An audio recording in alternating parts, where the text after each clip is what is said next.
I cannot see the sky anymore. The air here is heavy, thick with the smell of mildew, rot, and something far worse, the lingering stench of death. My wrists ache where the iron bites into them, and every breath feels like it carries another layer of dust into my lungs. The stone beneath me is slick, cold, and alive with crawling things I can barely bring myself to touch. This is my world now. 4 walls, one small slit of light too high to reach, and the knowledge that I am here not because of truth, but because of fear. I remember the day my life ended, though my body still lived. It was not in this dungeon, no. It was in the marketplace, under the open sun, where the whispers grew into shouts. A woman pointed, her eyes aflame with certainty, and called me witch. Others joined her, voices trembling with both fear and eagerness, for to accuse another was to remove suspicion from themselves. That is how it began, as it always begins. Not with proof, but with rumor, envy, and the desperate need for an explanation in a world ruled by famine, plague, and shadows no priest could drive away. I was not a witch. I was a midwife, a healer, a woman who knew the herbs of the field, the rhythms of the moon, and the warmth of life growing inside a mother's belly. I had delivered children, nursed the sick, whispered prayers over the dying. But in times such as these, knowledge itself was dangerous. A poultice that soothed fever, a tea that eased childbirth. Such things could be twisted, branded as sorcery when fear demanded an answer. I see it so clearly even now. A child in the village fell ill. His skin grew pale, his breath shallow. I gave the mother a tincture of willow bark and honey, a remedy passed down from my grandmother. Yet when the boy died, as many children did in these times of sickness, the whispers began. Why had I failed? Why had I known the right herb so quickly? Was it not proof that my hands were touched by something unholy? The church bell rang that evening, not for prayer, but for judgment. They came for me with torches in hand, the priest at their head, his voice booming with words I had heard 1,000 times before, only now twisted against me. Beware the works of the devil, for he walks among us in the guise of friend and neighbor. I begged, not for mercy, not then, but for reason. I pleaded that I had only done what I had always done, that the remedies I used were known, that the work of my hands was no darker than the soil in which we planted our wheat. But reason is no shield when fear has already chosen its victim. The guards bound my wrists. The villagers spat. I searched the crowd for faces of those I had helped, the mothers whose children I had delivered, the farmers whose wounds I had stitched, the old women whose bones I had soothed with teas and prayers. Some turned away. Others lowered their heads. A few joined the chorus, shouting louder than all the rest, as though their betrayal might erase the memory of how I had once saved them. That night they brought me here. The dungeon swallowed me whole. Its mouth was the great oak door, its teeth the iron bars, its belly the endless dark where screams still linger, etched into the stone. I was not the first to be dragged here, and I will not be the last. This place is a machine that devours innocence and spits out confessions carved by pain. At first, I thought it a mistake. I told myself it would pass, that the priest would see reason, that the truth would shine brighter than fear. But as the hours crawled by, I began to understand the truth. This was no trial of evidence, no search for justice. This was a ritual, a performance meant to feed the hunger of a frightened world. They needed a witch, and I had been chosen to play the part. I lean my head against the stone now, and I remember the life I have lost. The fields in spring, dotted with wildflowers. The laughter of children playing beside the well. The warmth of bread fresh from the oven, its scent filling my small home. I see my mother's face, her hands rough from years of work, her voice teaching me the names of herbs, their uses, their dangers. Knowledge is a gift, she had said, but it is also a burden. Use it well and with humility. How could she have known that humility would not save me? That in this world, where every misfortune must be given a cause, knowledge itself was enough to condemn. Even now, I can hear the whispers through the stones, the voices of the guards above. speaking of my fate as though I were already dead. Some say I will face the trial by water, bound and thrown into the river to see if I float like wood or sink like stone. Others say the stake awaits me, the fire ready to cleanse my soul whether or not it was ever unclean. And some, the cruelest of all, laugh that the rack will break me long before I ever see daylight again.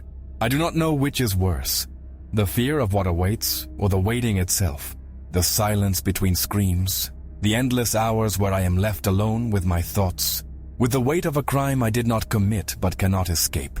Still, there are moments when I cling to something deeper, something stubborn that refuses to let go. I whisper prayers, though I do not know if God hears me. I remember the lives I touched, the children I brought into the world, the mothers who wept with gratitude when their pain turned to joy. I cannot believe that such work was evil, and yet the voices around me say otherwise. Perhaps that is the cruelest part. Not the chains, not the darkness, not even the threat of death. It is the doubt that seeps in like water through a crack in the stone. What if they are right? What if the knowledge I carried, the herbs, the rituals, the whispered words, was not a gift from God, but a trap laid by something darker? What if I am guilty, not in my heart, but in ways I do not understand? The thought coils in my mind, wrapping tighter with every hour. And that is how the dungeon works. Not just through pain, not just through fear, but through the slow, steady breaking of the soul. I do not know how long I have been here.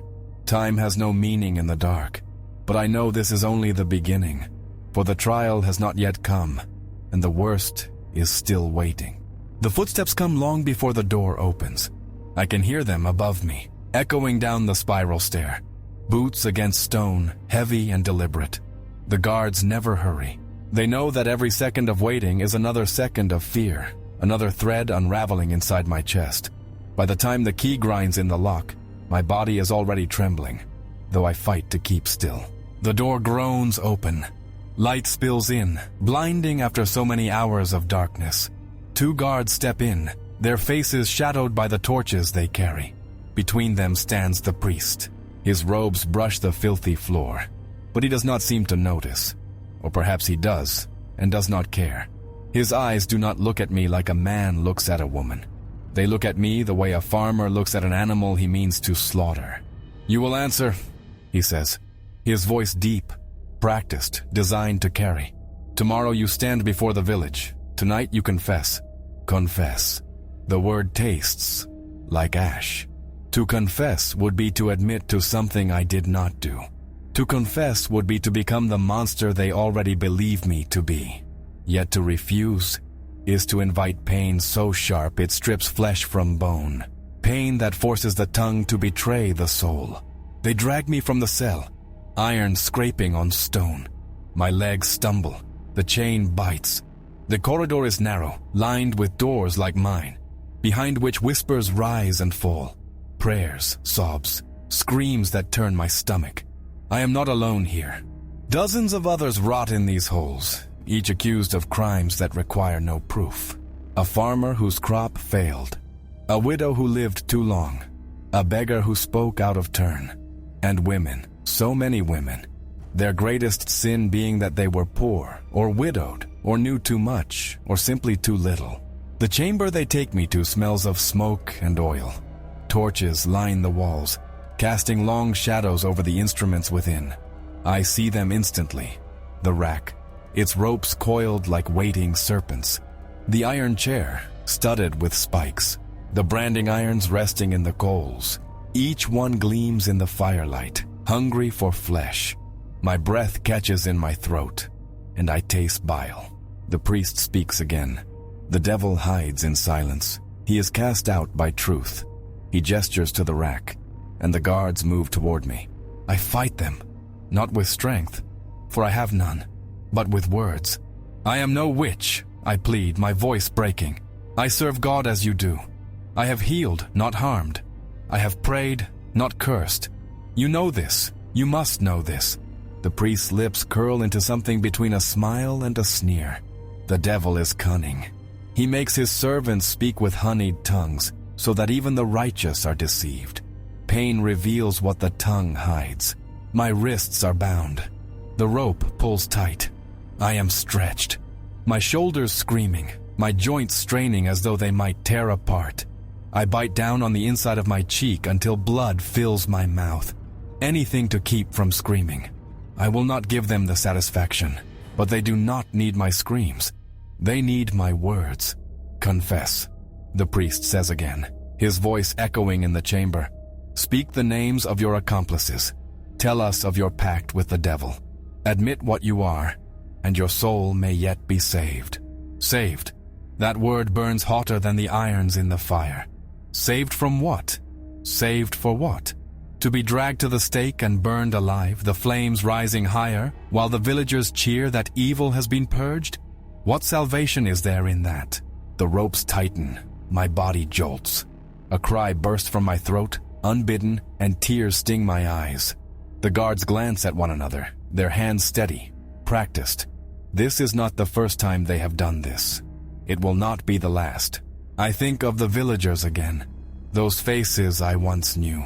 The baker's wife, who held my hand as her child came into the world. The farmer whose leg I bound after a plow crushed it. Do they sleep easier now, knowing I suffer in their place? Do they believe the world will be safer once my body is broken and burned? The priest leans closer, his voice low, intimate, as though we are conspirators instead of hunter and prey. Your silence does not protect you. It condemns you. Speak, and you may yet die with grace. Grace. He speaks of grace, while my body is torn apart, while lies are forced down my throat like ash. I wonder then if he believes his own words, or if this too is performance. Perhaps he knows the truth. Perhaps he does not care. What matters is not justice, but obedience. What matters is that the people see a witch punished, so they do not question the hand that points her out. And in that moment, hanging between agony and despair, I begin to understand something terrible. This is not about me. It never was. I am not here because of who I am or what I have done. I am here because the system requires someone to blame, and I was convenient. If not me, it would have been another woman, another healer, another soul plucked from the crowd to feed the hunger of fear. The realization should crush me, but instead it steals me. If I confess, if I give them the lies they crave, they will not stop. They will demand more names, more victims, until the fire consumes us all.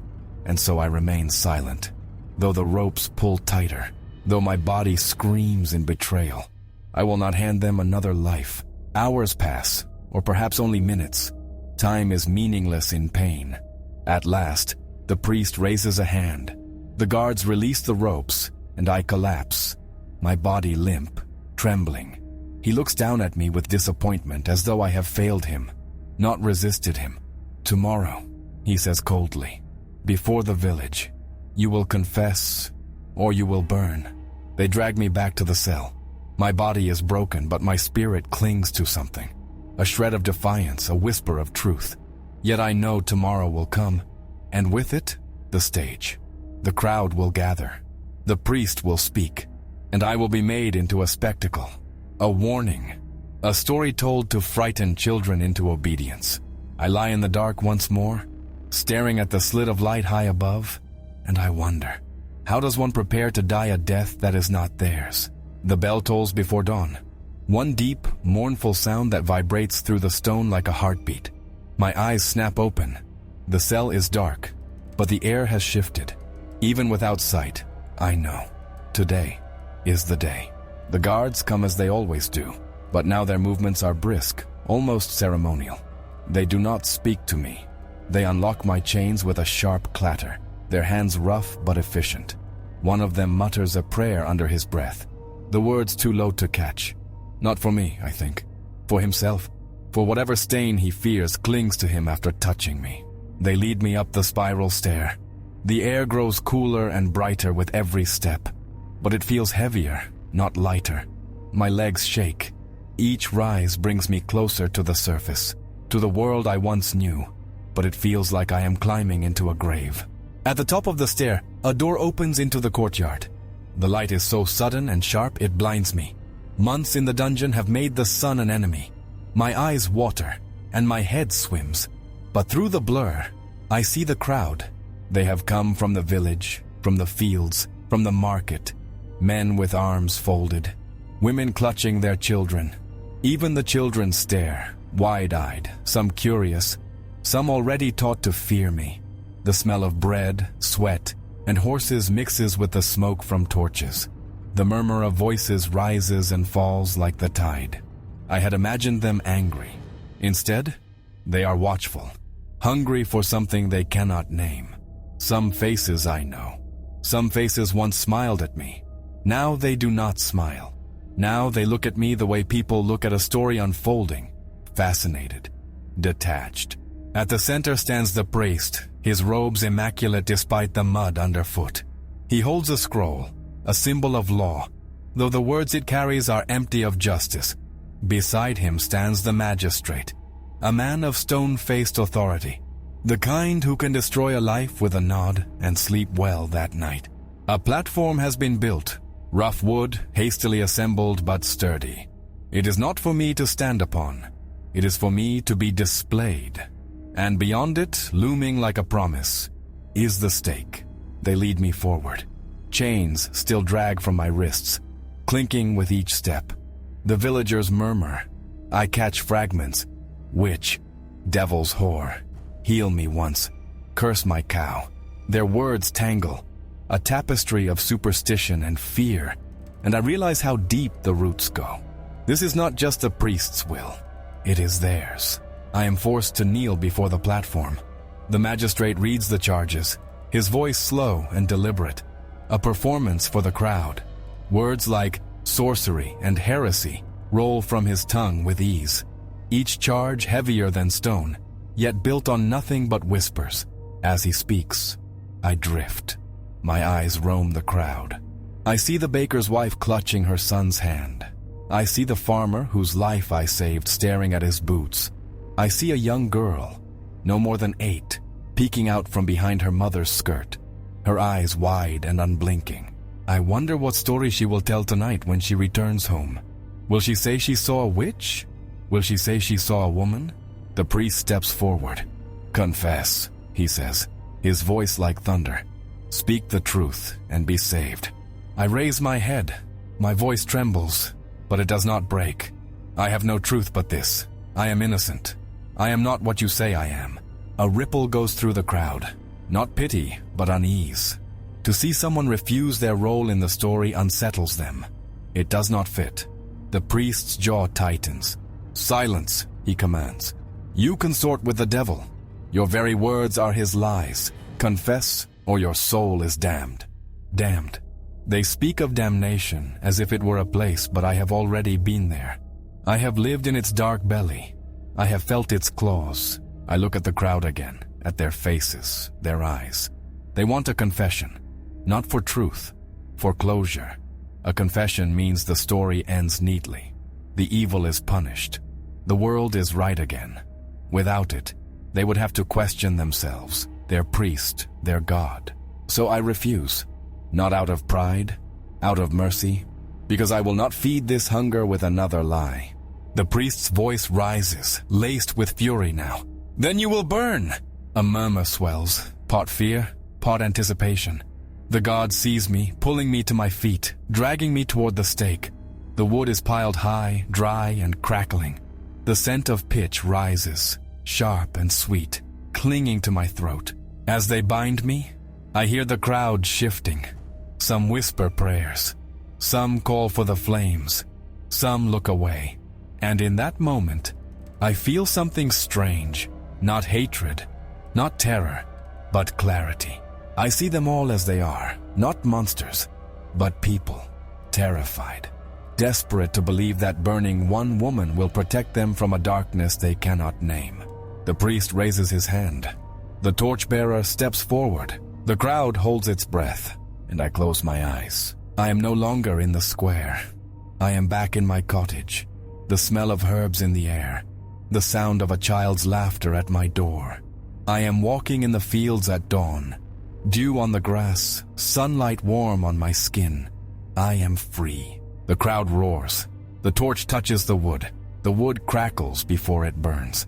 It shifts beneath me as though it knows what's coming, as though it resents being asked to carry me into ash. The guards step back. The crowd leans forward, and the priest whispers his final words. Words not meant for me, but for the show. For them. The torch touches. First smoke, sharp and acrid, fills my lungs. It stings my eyes, but I keep them open. I want to see. At first, it is only heat, pressing against my legs like the breath of some monstrous beast. Then it bites. The flames lick my skin, eager, greedy, 1,000 tongues devouring at once. Pain floods me, not in waves, but in a single, blinding flood. My body arches against the ropes, but the ropes hold fast. I hear the crowd gasp. Some cheer, some weep. I do not know which is worse. The sound of my own scream joins them, piercing, raw. But I do not hear it as mine. It is the dungeon scream, the fire's scream, the scream of every forgotten voice that ever stood where I now stand. The fire climbs higher. It eats my dress, my hair, my flesh. The world narrows to flame and agony. And still, my mind clings to faces, to voices, to the memory of sunlight. I see the boy I once healed, laughing as he chased geese in the yard. I see my mother's hands, rough from work but gentle when they braided my hair. I see the fields wide and golden, where no one ever whispered the word witch. The priest raises his arms. He proclaims victory over the devil. But I know the truth. This is not victory. It is fear dressed in robes. It is power disguised as righteousness. And though they burn me, though they scatter my ashes to the wind, the truth remains. My body weakens, my screams falter. But inside I am not broken, not fully, not yet. And then, light. A strange, pure light.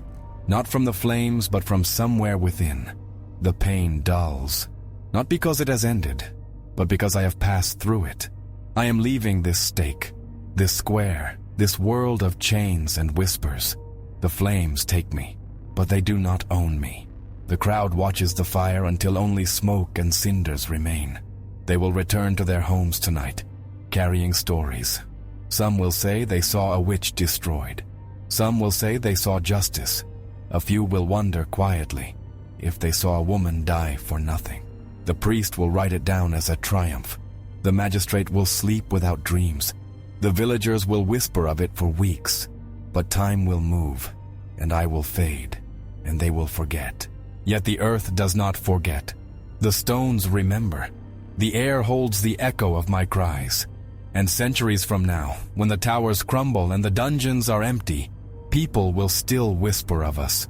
Of the women burned, drowned, crushed, silenced. Of the fear that ruled the dark ages. And maybe, just maybe, they will see what my own people could not. That I was not a witch. That none of us were. That we were only women, caught in a storm of fear and power we could not escape. The flames roar, then fade. The ropes fall as ash. The crowd disperses. But in the silence after, something lingers. Not a curse, not vengeance, just memory. I am gone, but I am not erased.